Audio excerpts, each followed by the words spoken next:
Welcome to the Relitalks, a space where stories of faith and philosophy unfold beyond the noise of history. Short pause. Today we journey into a world of silence and wisdom, a world born from the search for peace itself, a world called Buddhism, the path of the awakened one. But like many great paths, it did not remain one single road. It split into two great rivers of thought. One, Theravada, the path of the elders, calm, disciplined, faithful to the ancient word.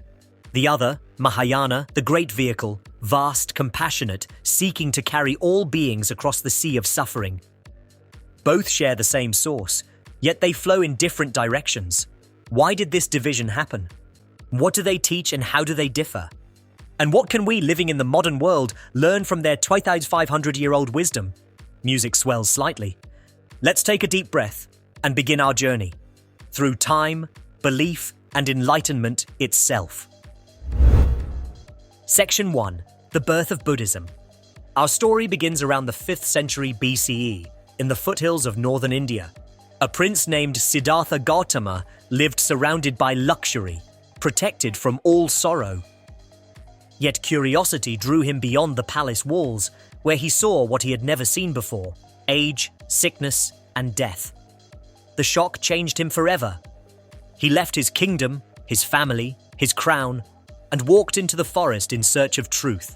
After years of meditation and fasting, he sat beneath a Bodhi tree in Bodh Gaya, vowing not to rise until he understood the cause of suffering. There, in silent dawn, enlightenment dawned within him. He became the Buddha, the awakened one. He saw that life's suffering has a cause: craving, attachment, ignorance, and that by ending them, one can reach peace. He taught the Four Noble Truths and the Noble Eightfold Path: right view, right action, right mindfulness, right effort, a balanced way between indulgence and denial. Disciples gathered, a community formed, the Sangha. And together with the Buddha and his Dharma teachings, they became the three jewels of Buddhism.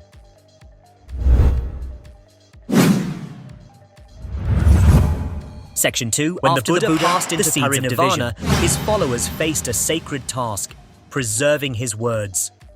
At the first council, monks recited his teachings from memory.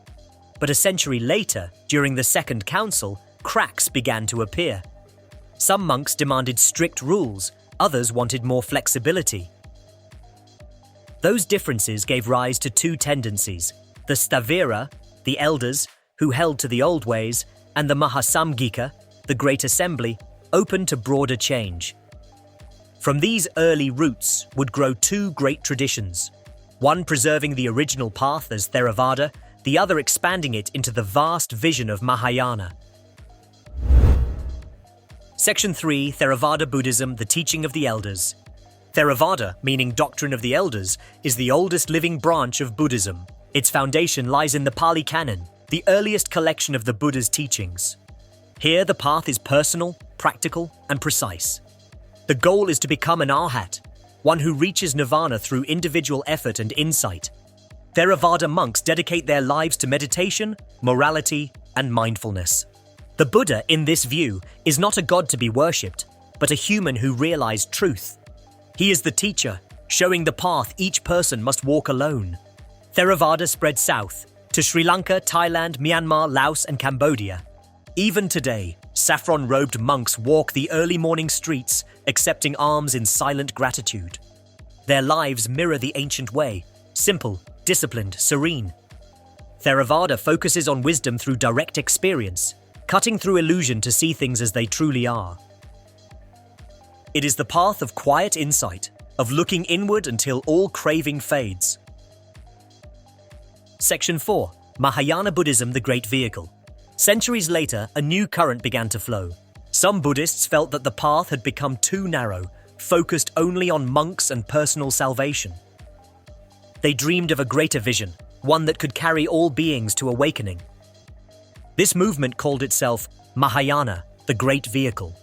At its heart stands the bodhisattva ideal, the vow to seek enlightenment, not for oneself alone, but for the sake of every living being.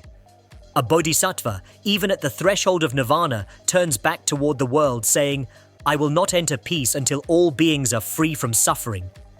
Mahayana introduced new scriptures, written in Sanskrit, rich with poetry and symbolism, the Lotus Sutra, the Heart Sutra, and the Prajnaparamita texts. The Buddha was re-envisioned, not just as a man who lived and died, but as an eternal presence, manifesting in infinite worlds. From India, Mahayana spread northward to China, Korea, Japan, Vietnam, and Tibet. Each culture gave it a new face. Zen's stillness in Japan, Pure Land's devotion in China, Vajrayana's mysticism in Tibet. Mahayana united wisdom, prajna, with compassion, karuna, two wings of enlightenment that lift all beings together. Section 5. The core differences explained. Theravada seeks the awakening of the Arhat, liberation through personal effort.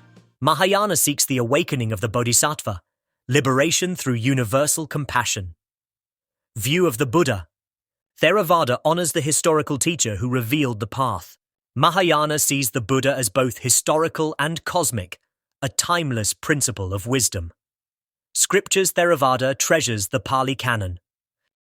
Mahayana adds the Sanskrit sutras, expanding philosophy and imagery.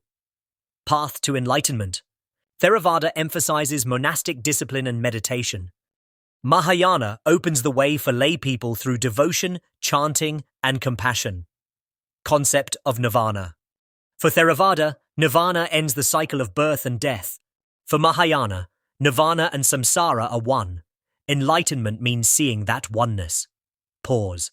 Two paths, two visions, but one truth. The end of suffering. Section 6. Spread and cultural influence. Through centuries, both traditions shaped Asia's spiritual identity. Theravada became the soul of Southeast Asia, the golden temples of Thailand, the serene stupas of Sri Lanka, the quiet monasteries of Myanmar. Mahayana transformed East Asia, its art, philosophy, and ethics. In China, it blended with Taoism. In Japan, it became Zen, teaching enlightenment through simplicity. In Tibet, it evolved into Vajrayana, with mantras, mandalas, and the Dalai Lama's lineage. Each region carried the same flame in its own lantern. Section 7. Daily practice and symbolism. In a Theravada temple, you'll hear calm Pali chants and see monks meditating before a single serene Buddha statue. Their focus is introspection, vipassana, or insight meditation. In a Mahayana temple, the scene glows with color. Many Buddhas and Bodhisattvas, incense smoke, prayer wheels spinning. Chanting fills the air. Om Mani Padme Hum. Theravada's strength is simplicity, Mahayana's beauty is symbolism. Yet both cultivate mindfulness, compassion, and peace. Section 8. The philosophy of emptiness and interdependence. Among Mahayana's greatest contributions is the philosophy of shunyata, emptiness. Taught by the sage Nagarjuna, it reveals that nothing exists independently. Everything arises through causes and conditions, like waves on the sea. To realize this is to be free from attachment. It doesn't deny existence, it reveals interconnectedness. Theravada too teaches impermanence and dependent origination, but Mahayana turns this insight into a vast vision of unity. When wisdom sees emptiness, compassion naturally flows. For when we know that we are all connected, how could we let another suffer? Section 9. Modern Buddhism, bridging the paths. Today, Theravada and Mahayana no longer stand apart as rivals. In the global age, monks from Thailand meditate with Zen masters from Japan. Western students read both the Pali Canon and the Heart Sutra. Theravada brings discipline and clarity. Mahayana brings compassion and openness. Together they form a full circle, the wisdom of insight and the wisdom of love. Across the world, people sit quietly, breathing, watching thoughts rise and fade. In that silence, there is no Theravada or Mahayana, only awareness itself. So what divides these two great paths? Scriptures, rituals, philosophy? Perhaps. But beneath the surface, both whisper the same truth, that the way out of suffering lies within the human heart. The Buddha once said, "Just as the ocean has one taste, the taste of salt, so too, my teaching has one taste, the taste of liberation." Theravada preserves the wisdom of discipline. Mahayana expands the wisdom of compassion. And together they remind us, enlightenment is not a destination, but a realization. Thank you for joining us on the Relitalks. If this journey into the heart of Buddhism moved you, leave a like, share it with curious minds, and subscribe for more stories where religion meets reason. Tell us in the comments, do you seek peace through inner silence or through serving others? Which path speaks to you? Until next time, stay curious, stay mindful, and keep seeking the truth.